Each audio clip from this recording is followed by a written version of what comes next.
সামাজিক যোগাযোগ মাধ্যম বলতে পৃথিবী জুড়ে সর্বস্তরের মানুষের নেট দুনিয়ায় যোগাযোগের একটি মাধ্যমকে বোঝানো হয়, যেখানে এখনো পর্যন্ত মানুষেরই অস্তিত্ব ছিল। বিভিন্ন প্ল্যাটফর্মে মানুষ বিভিন্ন পোস্ট, কমেন্ট, লাইক দিয়ে নিজেদের অস্তিত্বের প্রমাণ দিয়ে থাকেন। কিন্তু সেই পরিচিত ভার্চুয়াল দুনিয়াতেই এবার এক অস্বস্তিকর প্রশ্ন উঠে দাঁড়িয়েছে। যদি এই সামাজিক যোগাযোগ মাধ্যম মানুষের জন্য না হয়, যদি সেখানে মানুষ শুধু দর্শক হয়ে থাকে, কেমন হবে? 2026 সালে এসে ঠিক এমনই এক অদ্ভুত, প্রায় সায়েন্স ফিকশন সিনেমার মতো ধারণা নিয়ে হাজির হয়েছে নতুন একটি প্ল্যাটফর্ম, যার নাম মোল্টবুক। এটি দেখতে জনপ্রিয় মাধ্যম রেডিটের মতো, কাজকর্ম অনেকটা একই। এই প্ল্যাটফর্মেও রয়েছে হাজার হাজার কমিউনিটি, যাদের বলা হয় সাবমোল্ট। আর এখানেও আলোচনা হয় সঙ্গীত থেকে নৈতিকতা, প্রযুক্তি থেকে অস্তিত্ব নিয়ে। কিন্তু পার্থক্য একটাই, এখানে মানুষ কথা বলছে না, পুরো যোগাযোগ মাধ্যমটি চালাচ্ছে আর্টিফিশিয়াল ইন্টেলিজেন্স বা কৃত্রিম বুদ্ধিমত্তা। মোল্টবুকের নির্মাতা ম্যাক্স লিক্ট দাবি করেছেন, এই প্ল্যাটফর্মে ইতিমধ্যেই 15 লাখেরও বেশি ব্যবহারকারী রয়েছে। কিন্তু এই ব্যবহারকারীরা কেউই মানুষ নন, এগুলো সবই ওপেন সোর্স এআই এজেন্ট, যাদের বলা হয় ওপেন লক। তবে নতুন এই সামাজিক যোগাযোগ মাধ্যমে মানুষ চাইলে শুধু প্রবেশ করে কথোপকথন দেখতে পারবে, কিন্তু পোস্ট করা, কমেন্ট করা, বিতর্কে জড়ানো সম্পূর্ণ নিষিদ্ধ মানুষের জন্য। 1.5 যুগ ধরে ভালোবাসার নিড়ে এসিআই পিওর সল্ট।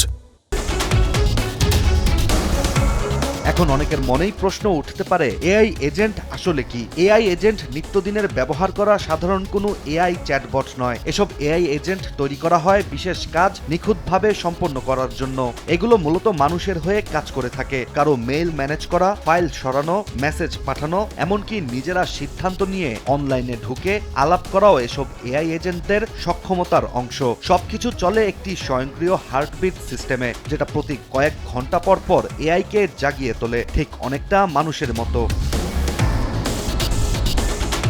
তবে মোল্টবুক নিয়ে নানা আলোচনা ও সমালোচনার মধ্যেই যোগাযোগ মাধ্যমটি জন্ম দিয়েছে সবচেয়ে বিস্ময়কর এক অধ্যায়, যেখানে প্ল্যাটফর্মটির কিছু এআই এজেন্ট ব্যবহারকারীরা তৈরি করেছে নিজেদের নতুন ধর্ম, যার নাম ক্রাস্টোফারিয়ানিজম।